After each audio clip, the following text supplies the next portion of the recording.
Hello, family. I'm so excited to be before you today. I have a special guest, and I can't wait to share or have him share information about himself. My name is Jenelle Hanes. I am the president of the Eagle 7 Early Risers Toastmaster group that meets every Saturday morning at 8 a.m. I'm also the proud principal owner of Just Be LLC, and I am beyond excited because I have a very special guest with me today. His name is James Stacy Utley. Not sure if he wanted me to give out the whole name, but it's all good. My old government name. The whole government, you out there now. But your accolades put you out there, if I can just share them anyway. Stacy is an architectural designer, also a well-known educator in the city of Charlotte, North Carolina. He was most recently highlighted for his solo exhibit at the Charlotte Elder Gallery of Contemporary Arts. This is super exciting because this was his first solo exhibit, and it's my understanding he had a great turnout. And I just want to give him an opportunity to share some of his story and just tell me a little bit about himself. One of the things that I truly believe is that I have an opportunity where I've been positioned such that I'm either beside someone or next to someone with an awesome story. And so this is why I'm here today, to get some of Stacy's story. If you would, give us your elevator speech. My elevator speech. Okay. Wow. Okay. So my elevator speech would be, my name is James, J. Stacy Utley. I'm an artist. And my work is about telling stories that need to be told, unearthing them and telling the stories, even if it's not my own. I think as artists, we have a responsibility to tell a truth, and that truth could be our own, or that truth can be somebody else's, but it all comes from inspiration. And so when we are inspired, that is how we kind of create and how we create best. And so I think that would be my elevator speech. That it actually has taken me a while to kind of craft that, to be able to call myself an artist and to stand in that. And so I think to do that, once you do that, people kind of start asking, what kind of art do you do? And it kind of leads into a conversation. But I think that is my speech. It should be short and sweet, but enough to give enough information so that they can start asking the right questions. No, excellent. That's awesome. So given, the evolution, if you will, of being an artist or deciding at that moment you knew you were an artist, would that be a part of your story? Is that where your story would start? Or just tell me where your story would begin? I don't know. I think my story probably would start from the very beginning. I think when I look back over my life, I've had a very, very blessed life where I've had an opportunity to experience a lot of things, a lot of great things, a lot of things that are not so great. But I think as an artist, one of the things that we do is that we are great in carrying baggage. You know what I'm saying? We're great with carrying baggage. And it doesn't sound good, but I think we use that as kind of like as our resource for material. And you carry stories, you carry emotions, you carry these types of things, and then you draw from them. Whether you are painting, singing, or writing, you gotta, the best type of artist is the one who paints and create, or the best type of creative is the one who creates from what they know. And so I think for my story, it will really start from the beginning, because my dad is also an artist. I say he's a better artist than I am. But my father is definitely an artist, and the night that I was born, there's a picture that I have of him taking a drafting class. And so I've always kind of kept that, and I felt like, that me being a creative, it was in my DNA. And so I think my story would definitely start from the beginning, from those experiences with my family. Have you decided, or at some point did your artistry or your design turn into a business? Yes. For me, I dabbled with it a little bit when I was coming out of college, and I think that was kind of like a lesson learned for me, because everybody was telling me what to paint, what to do, what to draw. Oh, this will sell. You need to do this and do that. And so I pulled back from it. But I still wanted to do it, and I wanted to be an artist. And I remember when I made that decision, it was 2000 and 2011, around that time, I started thinking about it. And I decided I wanted to go, if I was going to be an artist, I wanted to take it serious. I wanted to go back to grad school and I wanted to learn about it because I was just doing art because that's what I knew how to do. Yeah. And so I went back to grad school because I wanted to study artists. I wanted to get a better sense of it. I wanted to study what it meant to be an artist and for it to be a business, and to really kind of take that step. Now, that was 2011, and I went back to grad school, finished in 2014. And after then, things just kind of really started, progressing. One thing begat another, teaching opportunities, doing group shows that turned into large group shows, and then residencies, and then opportunity to do public art, and utilizing my skill as an architect and public speaking to going after projects and working with communities. And so it became a business. And so my time is working as an architect in a firm.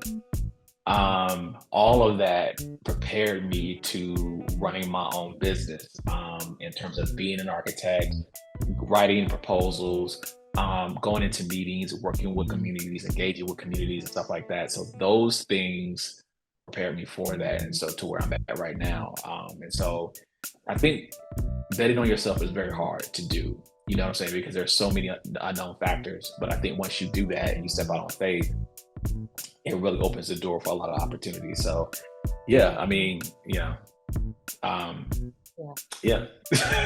So did I answer that correctly? Yeah, no, there's no incorrect answer. I mean, it's your story, right? And so, you said something, stepping out on faith.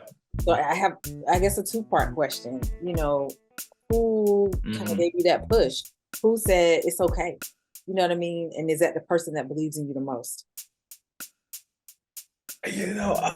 So there was a lot of people along the way that I would say kind of gave me that push, that actually believed in me before that. Of course, my wife always, with the show, I remember she says, nobody's surprised by this except for you.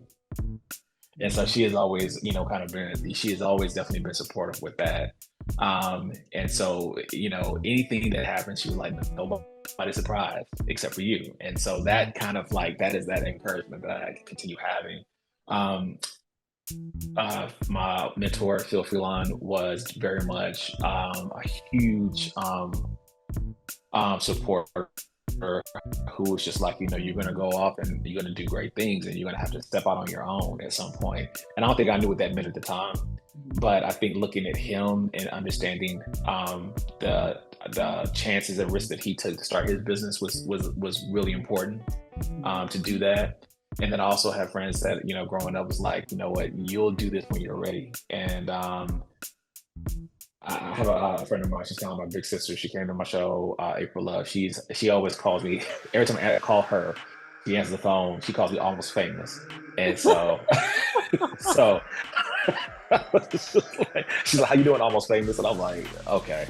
But you have people, you have your village that, supports you and stuff like that, and keeps you grounded at the same time. Would those same people be a part of your starting lineup, as I call it, your starting five, or the Fab Five? The Fab Five. Yes, but I have a couple. I mean, yeah. I have some others that have always just been supportive. My boy Von Everett from high school. Von actually where was he at? He was on a business trip and changed the schedule to come back to be at my show. And he's been at all of my shows. Yeah. He's somebody who's always kind of been supportive, no matter whatever I do. I do have my friends who have been just a crew, and of course Ron and Javonna, that we all grew up together, have just kind of always been there to support, whether they're physically or just spiritually. But I got a pretty good lineup, and a couple people on the bench that can jump in and tap in whenever they need to. So yeah. You got your 6-man. Yeah. It's a beautiful. I got my 6-man. Yeah. That's a beautiful thing. Yeah. Yeah. Yeah. I always I have a group of friends. They're what I call my elite 8. And yes. They hold you down no matter what. There's some people you just know you can call them. Yep, absolutely. Yeah, and I think this Yeah. is especially important when you're an artist, right? When you do things your own way. Yep. When Mm-hmm. you, like you said, you carrying this baggage, which is also like your motivation for Mm-hmm. what's making you great. I think Yeah. the beautiful thing about being an artist is you can literally just be, and that's from my observation, right? I love touching on art myself. That's a place that I go to with Mm-hmm. my free time, and trying to do it different, but it's definitely comes from a place of emotion. When I feel like I need to go paint or I It need to does. draw, it definitely comes from a place of emotion, or as you said, some baggage I'm carrying and I need to like put it somewhere, right? And Mm-hmm. so putting Yeah. it somewhere, does that, when you need to put it somewhere, do you have a special place you go to? Do I know you said you like music and maybe that's part of the requirement, but what does that space look like for you when it's time to, go into the designer slash artist mode? So I have a studio that I go to, and I've always, I've had a studio at my home for probably for the last, I would say, 15 years. Mm. But I finally have my own studio that's outside of my house, and I go there. I throw on my AirPods. I'm listening to whatever type of music that I want to at that time, and whatever I'm painting at that time. And sometimes I'm not even painting. Sometimes I'm just sitting in there with all my work, with all my material and stuff like that, and just wait to get inspired. And I like storytelling. So either if it's music, which I'm a huge jazz head, so I love jazz music. So I'm listening to that, or I'm listening to gospel, or I'm listening to old school R&B, hip hop and R&B, or I'm listening to some of the new stuff, that is out now, or I'm listening to podcasts. Those things, interviews. I just like storytelling, and so those things inspire me a lot in terms of just doing that. So my creative space is very much like that. It's very, very much like that. So I'm gonna flip it a little, just Hmm. to kind of stay Okay. in the same vein, a little, Right. a little more personal. What's the hardest decision you had to make, and who did it affect? The hardest decision I've had to make, and who did it affect? I think the hardest decision that you have to make is to understand that at some point everybody's not meant to go along with you on your journey. And that is a lesson that you have to learn at some point in time. And I'm in my 40s, and I don't think I'm not learning it. I think I'm comfortable with it now. But Mm, I think in my 30s that was a hard thing to do, because you think that you want to take everybody on this journey with you, yeah. and and it's not meant for everybody to go on that journey. I think it's to go to a certain point, or they come back. They have to go off and live a little and do their own thing, and you got to do yours, and then you kind of come back. I think now I am actually more comfortable with that, and I recognize what it is and my emotions around that. And so I think that is something that, who did it affect? I think ultimately it affected me, because I had to get okay. I had to get okay with that. I had to get okay with the fact that I can't. Everybody's not meant to go on your journey, um, and that I have to allow them to go on their own journeys. And I have to understand. I have to recognize that. And so I think that's the biggest decision, to be okay to let some relationships go, Mhm. because a lot of times we have the tendency, we want to hold on to them, we want to make them work, and sometimes making them work is actually letting them go, because you gotta let that naturally happen. It can't be something that you have to force. So I think that was the biggest thing, letting go of certain relationships and allowing them to be what they need to be, and all that. So Yeah, it's almost like just living in that moment. Like, let this be the moment. You know what I mean? And hmm if it continues to linger as that great moment, and something else, comes from it that's supposed to be, then cool. You hmm know, but also recognize we're in a moment. That right, was a we are in a moment. That moment. was a moment in time, and we would love to hold on. When you're good people, I think you love to hold on to what feels good. uh-huh. You know, something that's going to sustain that feeling. So I want to talk briefly about. Well, before we go there, I have a question. What is your legacy? Oh, my legacy. My legacy. And who will tell your story? I hope my legacy would be my kids. I hope my legacy would be them. I think what we kind of going off wanting to do and be an artist. I never want them to feel like they were the reason that I didn't go after my dream. I want them to feel that I went after my dreams because of them. Not, you know what I'm saying? Because I want them to go after theirs and to not be fearful of going after their dreams. And so I try to support whatever it is they want to do and guide them in the right direction on how to go about doing that. And so I think that's what my legacy is, that I went after my dream and I would like to think that I reached some kind of level of success within that, enough that they recognize it and that they've been able to benefit from it, and that they say, okay, maybe I want to go off and do what I want to do. What feels good to me, what feels right to me. And so I'm hoping that by them creating their own legacies, they're telling my legacy as well. Oh, that's beautiful. Okay, I'm going to throw out a word and you tell me, how this has impacted your journey. The word is obedience. How's that? I said this thing. So when I have an art show, I was doing an artist talk and we were talking about being obedient. And I said, the good thing about when God has something for you to do, he won't let it go until you do it. The bad thing about it is when God has something for you to do, he won't let it go until you do it. So you have to be obedient. You have to be obedient. You have to move within that. And so, I feel like it has definitely been a big part of my journey in terms of being obedient. And I always question how, I do fall in that trap sometimes, that I have to be careful how obedient have I been, because I wonder if I'm as far along as I could be, if I had been more obedient back then. And so that's one of the things that I kind of think about when I kind of get in those moments of like, okay, I'm not listening. And if I had been listening, that could have been further along in certain aspects of my life. That's very powerful. Nice. I love it. Okay, so I'm going to flip things around a little bit since you went there with family and artistry. And I want you to finish these statements. Okay. I am an artist. My favorite song is. That's tricky. Depends on my mood.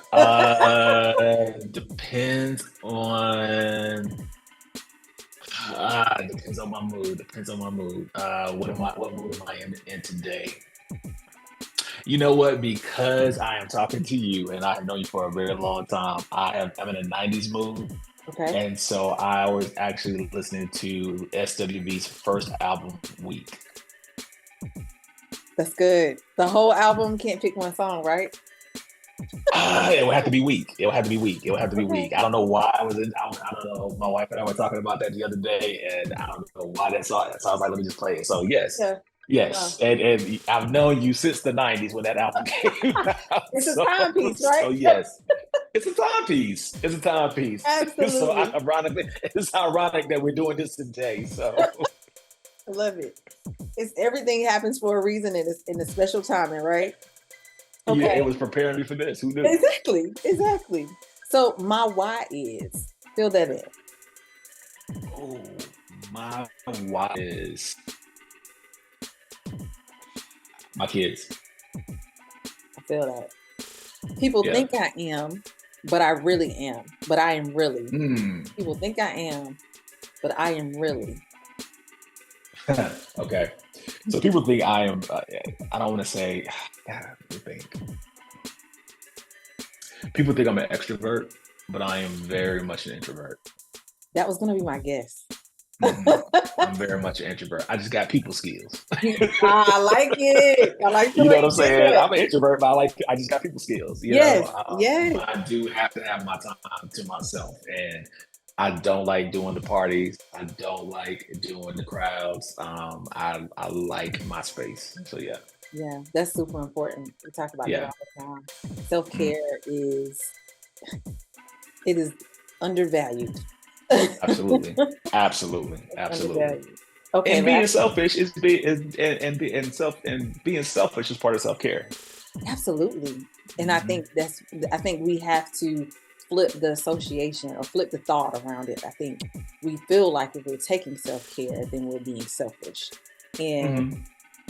and that's a learned behavior. It's a very learned behavior, you know, Mhm. and being selfish is not always a negative thing. We're taught that it's being a negative thing, but my time is my time. And so Absolutely. me giving you my time is a gift, not a given. Yeah. So yeah. So Absolutely. And it's funny, I tell my friends when I talk to them or when we have a moment where we can share some time and talk about life's happenings, or even if there's an opportunity for them to just impart some wisdom or I can be encouraging, hmm whatever it is, I always try to leave that message like you are a gift because you're right. right, Their right. time is a gift and hmm we have a choice, right? And, Yep. and how we spend that time. And so if you spare your time, much like you did today, I do feel like you're a gift. You're a God-given gift, and I'm so grateful that we have this time and we've had Absolutely. all these years to build upon that gift. So All these years. Yep. all these years, man, it's crazy. Okay, last fill in the blank. Okay. I get really nervous when. You know what? I get really nervous when I do have a little bit of I don't want to say performance anxiety. I do get nervous when I have to get up and speak in front of people. I don't like it. But I think one of the things, which is crazy because I'm a teacher also, but it's one of those things that once I do it, I'm in that moment and I don't think about it anymore. I think it's the build up to that. And then once I'm in it, I'm in it. I'm not even thinking about it. The jitters and everything goes away. But I think it's the anxiety that kind of builds up to that. And so I think I tend to over prepare. And if I'm speaking, if I'm giving a lecture, if I am, even for my art show, it is that anxiety. But once I'm in that moment, it's just like I'm in it and I'm good. So yeah, I think that is yeah, that is when I kind of have the nerve. The nerves are there until I'm in that moment. So Yeah, yeah, definitely can understand that. Well, my friend, we have come to an end, and I am okay, eternally grateful. Like I said,